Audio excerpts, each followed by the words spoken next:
Backlash at the ballot box in Europe. Fringe parties flourish as voters turn their backs on mainstream politics. But what's driving people to the far right and the hard left? This is Inside Story.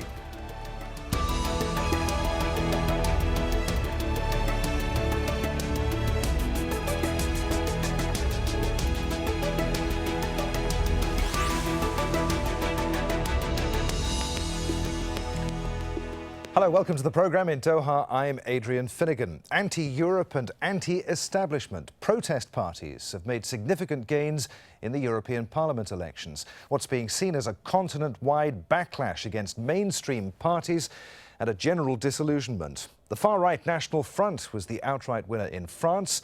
And in the UK, the UK Independence Party is claiming victory. To France in a moment for reaction after we hear from Al Jazeera's Jonah Hull in London. Well, important to point out, first of all, I think, that with all this talk of political earthquakes at a national level among countries in Europe, there has not been any seismic change in the structure of European politics in the Parliament itself. Still a strong core of centre-right and centre-left support, a strong majority. 70% of seats will return to the big party blocs that had them before. While, of course, on the fringes, it's clear that major changes have taken place since the last vote in 2009. And it isn't hard to see why these anti-EU parties have done so well. Since 2009, there have been banking collapses, sovereign debt crises, the dreaded Eurozone crisis, of course. There have been bailouts, tough austerity programs that have cut deeply into the social fabric of many countries and societies. Living standards have gone down, unemployment has gone up, and with it, hostility has risen in some quarters towards the European Union, the European project itself, towards a central tenet of that project, the open borders policy, the free movement of migrants between countries, and also towards mainstream politics and politicians who are increasingly seen as part of a disconnected elite. Well, here in northern France, the town of Hénin-Beaumont is viewed as a stronghold for the National Front. The mayor of this town hall is very close to Marine Le Pen. This area of France is her constituency. Now, the result didn't come as that much of a surprise to many people here. They believe that National Front is a powerful force now in France. Now, this area has high unemployment and housing problems and many social issues. And what the National Front has managed to do, and that's why it's managed to take the socialist vote here, is to lower taxes. But clearly not everyone is happy with the result here. I've spoken to some immigrants who've come over from Algeria and Tunisia, and they're worried that this result will encourage the rhetoric of racism that is present in some elements of National Front, and also will divide French society. But many people I've spoken to here see this as a protest vote against the government of François Hollande. Deeply disappointing result for his party of only 14%, and he also had disappointment at the local election in March and had to reshuffle his government. They see this, the people I've spoken to, as a protest vote not only against the government but also against Brussels and the euro. So, anti-Europe and nationalist parties look set to win about a quarter of the seats in the European Parliament. Not enough, perhaps, to block EU legislation, but will it give them a louder voice? Let's bring in our guests today. From London, we're joined by Stephen Booth, Research Director from Open Europe, a pro-reform think tank. And from Berlin, we're joined by Olaf Boenke, Head of the European Council on Foreign Relations there. Gentlemen, good to have you with us on Inside Story. Olaf, if we can start with you first. Is this the beginning of the end of the European project? No, I don't think so. I think it's some kind of a wake-up call for the established Europe and for the major four blocs in the European Parliament. But I think it's not the end. I think the first implications we will see is much more on the national level than on the European level. So, for instance, in countries like France, Great Britain or Greece, I think local governments actually will have much pressure from Eurosceptic parties like UKIP, le Front National et Cyprius and the Golden Dawn. The rest, I think, is much more than what we expected, but of course it will be a big question, so how the established parties will respond to this European skeptic surge, so to say. Stephen Booth, turnout was low. Protest parties look set to have won, around 129 seats in the European Parliament. Is the European Union confronting now a crisis of legitimacy? Yes, I think it is, and I agree with Olaf. This is sort of, I think, in terms of a sort of pro-reform standpoint, I think this is a double-edged sword. I think in one way, the mainstream groups still have a majority in the European Parliament, and I think that they will carry on with their kind of integrationist agenda. But on a domestic level, this is a huge wake-up call, and I think leaders across Europe we'll see it as such, and I think for those making arguments for reform and less centralisation, this could help boost that agenda. Stephen, anti-EU parties, even if you add together those of the extreme right and the extreme left, are still vastly outnumbered by the mainstream parties in the European Parliament. Why all the fuss then over the weekend's results? The anti-EU vote, or the anti-establishment vote, I think is probably fair to call it, has increased substantially compared to 2009, and at the same point, as you mentioned, the turnout remains very low at 43%. So the vast majority of people have either not voted at all, or they voted against the political establishment. So I think that in that sense, that the sort of the mandate for the pro-integration parties is very thin. Olaf, the political realities on the ground in Europe have changed. You can't argue against that. What's driving the disaffection? Or does it depend upon where you are within mainland Europe? Yeah, I think so. You can say this. I think if it's some kind of a division of Europe, so you have those in the south especially who are frustrated, who are sometimes even suffering in real terms, like in Greece or in Portugal or in Spain. And I think those who supported critical parties over there had a quite reason for that. So while in the north you have much more those who are the lost ones, I would call them. So the generation actually who usually supported the established parties and the integration project, but who are much more now doubting if that really leads in the right direction. And some of them are also maybe miscalculating that renationalization they are calling for, they might be much better off with, which I don't believe in the end if you take it on the really broader level, so looking globally on Europe and the various countries. So I don't think that none of them, not even Germany, can compete with countries like China, India or the US. So therefore, but this general narrative of more Europe is better Europe actually, so this had been lost, and I think this is a big chunk of those who voted for critical parties in the north. And then, as Stephen said, so the low turnout of course gave those people and those parties actually a much bigger influence and a bigger turnout than what would be the case if we look at the national level with a higher voters turnout. All right, let's get some reaction from the party leaders in some of the countries in the European Union. First from the UK, where all of the mainstream parties were beaten by a party which doesn't even have a seat in the national parliament. This is the reaction of the leader of that party, UKIP, the UK Independence Party, Nigel Farage. Up until now, European integration, whether one liked it or not, always seemed to be inevitable. And I think that inevitability will end with these results tonight. I don't just want Britain to leave the European Union, I want Europe to leave the European Union. I don't believe that flag, that anthem and that president, whose name no one knows, really represent what Europe should be. Let's hear now from in France, the leader of the Front National, the reaction also from France's Prime Minister. Our people demand one policy only, a policy of the French, for the French and with the French. They no longer want to be led from the outside, bending to laws that they haven't voted for and obeying the commissioner who hasn't been elected by universal suffrage.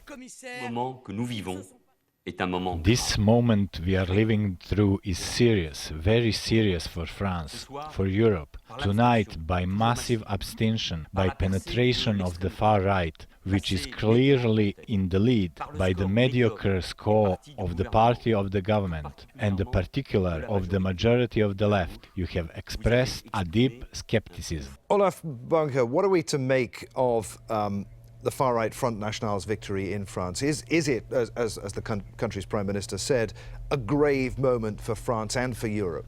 Yeah, I think, as I said, the implication is much more seen on the level, on the national level. So, and I think it's a really challenge for President Hollande and the government in France than on the European level. So, in total, so the Front National is not a major factor in the upcoming European Parliament, but obviously it's a huge source of pressure now on a domestic level. And so therefore, this is, if you go through the countries, so you can see that most of these forces are much more interested in challenging their national governments than really make a difference on the European level. Colleagues of mine had an interview with Nigel Farage, you already had it in your program, who said, so I'm not really interested in the European Parliament, so I want to destroy the Tory party in Great Britain. And I think this is the sentiment of a lot of those critical parties who have much more an interest to make a difference on the national level, but of course they transported it through the European channel. And Stephen Booth, do you agree with that? Well, I think we have to remember what the European Parliament is about. I mean, the Parliament has a lot of power over individual regulations and directives, but it's quite a technical institution. It only amends things that the European Commission proposes. But things like the big macroeconomic questions or how the Eurozone crisis has been dealt with are still a matter for EU leaders. And I do agree that Marine Le Pen is focused on challenging Hollande, and I think it's a reaction to the fact that Hollande has been very unsuccessful in dealing with Germany at the Eurozone level, and I think it's partly a reaction to that. So I do think that the biggest impact will be at a domestic level, and how these parties impact on their own governments and how they limit their room for manoeuvre. But I think it's also important to recognise that these parties all differ. They're all a product of their own national environment. I mean, for example, the Front National's criticism of the EU is that it's part of a globalisation and it's part of a neoliberal kind of intervention in French life, whereas a lot of the arguments that UKIP might make are that the EU regulates too much, it's bad for business, and we want to do trade with the rest of the world. So while there are some shared interests, these parties tend to be quite different actually in their own national contexts. All right, let's bring in now Petros Fasoulas, who's chairman of the European Movement UK, a lobby group that campaigns for closer integration across Europe. Petros, welcome to Inside Story. Before we talk about the wider implications of this vote, I want to ask you for some thoughts on Greece itself. We've just been talking about the Front National in France. Of course, in Greece, the far-right Golden Dawn party took more than 10% of the vote there. What are the implications of that? Was that a vote against austerity, or is there something more going on? In Greece, we had the complete collapse of trust towards the political establishment. Mainstream parties have been discredited because of the way they run the economy for so long. So the vast majority of the electorate has been going around looking for political alternatives, and the vote that has been given to Golden Dawn as well as Syriza, two extreme parties, demonstrates that fact. Interestingly, though, Syriza itself, who topped the polls, is not advocating leaving the European Union, and I believe they have even changed their position on Eurozone membership. So we still have a very strong sentiment in Greece in favour of EU membership, but very much against the national political elites. Petros, many voters in this election lurched towards the political fringes. I wonder how you think this is going to affect the business of the European Parliament. I mean, the mainstream parties, who still have the majority there, can't ignore what's happened and press on regardless, or can they? As Mr. Booth said, the problem with those extreme marginal parties is that they find it very difficult to get along with each other. They dislike, in fact, each other as much as they dislike everybody else. So their ability to form the necessary coalitions and create the necessary size to have any influence in the European Parliament is quite limited. Having said that, they are indeed sending a significant message to other mainstream parties within the European Parliament that they have to change a little bit their approach and the way they communicate their policies to the people. But the European Parliament is a consensus-based institution where the big parties make deals and they find common ground as much as possible, and I expect that to continue in the new Parliament as well. Stephen Booth, do you agree with that? Are we likely to see anything change within the European Parliament? For instance, perhaps a readiness to negotiate reform of the European Union, perhaps a handing back of powers to national governments? Well, I mean, I think the risk that I see is that pro-reform argument, that pragmatic pro-reform argument is increasingly being squeezed out, and you have this polarised parliament between those who are in favour of more integration, that arguably has led to this increased public dissatisfaction with the EU, and you've got those who want to dismantle the project entirely almost.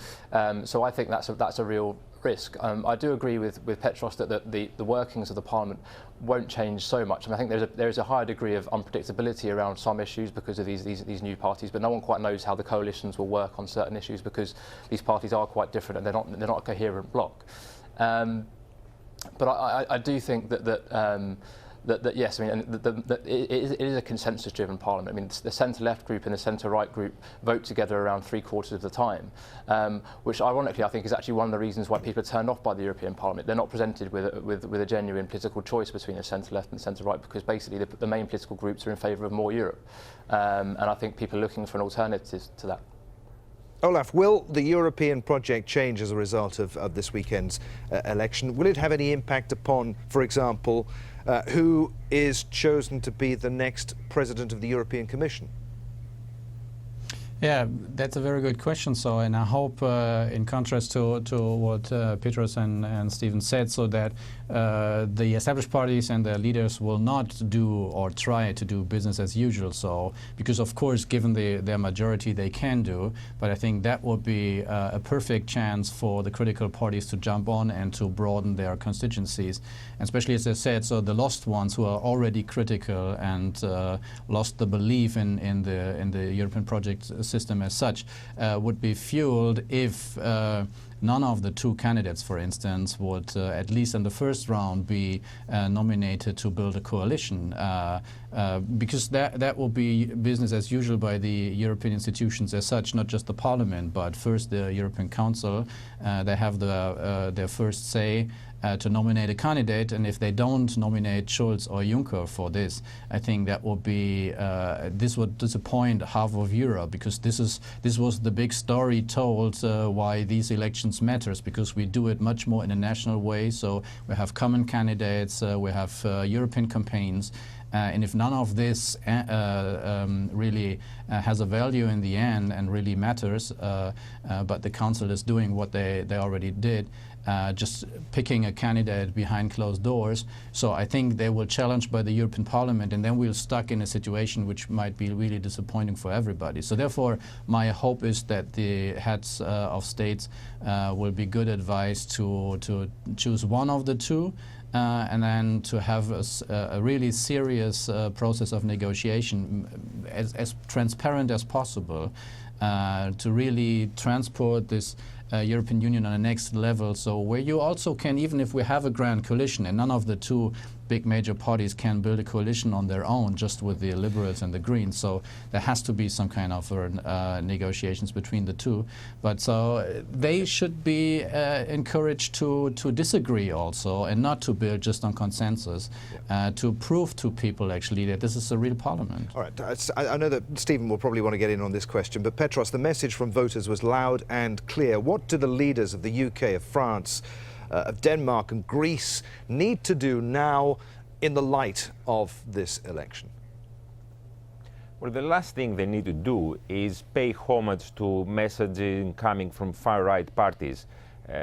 I think, as it has already been said, this result talks a lot about the rejection of some of the policies adopted at the national level. But it's important that politicians engage with the electorate on those areas that they're concerned with. There's clear concern on economic policy, immigration, globalization, the changing face of Europe. We are at a crossroads, and we are here to decide which way we want to go. Rather than paying homage and dancing to the tune of far-right parties, mainstream political parties must provide an alternative vision, a constructive one. We have been here before. It wasn't so long ago when an economic crisis produced populist parties which offered easy solutions, and we saw where that took us. It's imperative that mainstream political parties provide the European people with a vision, a constructive vision of how Europe can work better for all of us. Well, European Parliament elections are known for voter apathy, but there's never really been a broad appeal. Turnout this year was narrowly up on 2009, a little over 43%. Now, still, big numbers at the ballot box. Some 172 million people were casting their votes. But perhaps more importantly, there were 228 million people who didn't bother. So is the general apathy allowing for more populist politics? And is this in turn corroding the basis for democracy in Europe? Stephen, to what extent did that low turnout benefit these protest parties? Well, I think it probably played a role, but the fact is that turnout has been declining ever since we've had elections to the European Parliament.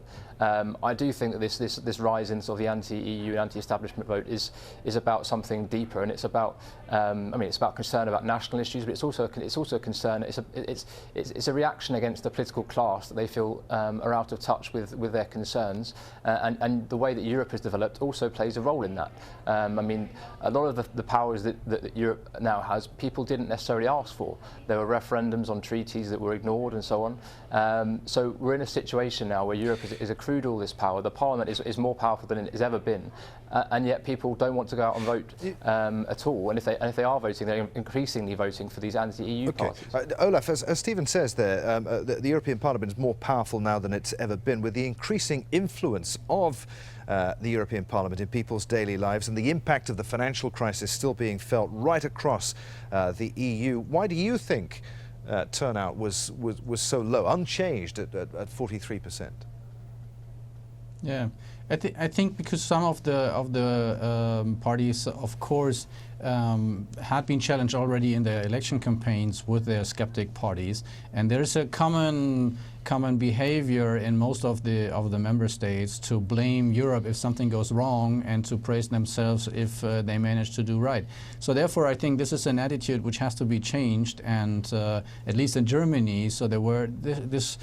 Campaign was also quite a good promotion campaign for the European Union, not in a general way, but in a very detailed way. So a lot of information about issues here, which believed by people about cucumbers and whatsoever actually had been so people have been informed about the realities on this, and I think in this light, so Europe looked much more or less frightening than it did before, when everybody was telling that, yeah, this is bad because Brussels had done this, or this had been bad done by Brussels. So I think there's an attitude amongst the national parties also to blame Europe for a lot of things which maybe are even go back to their own initiatives, and I think a little bit more honesty is good. All right, Petros.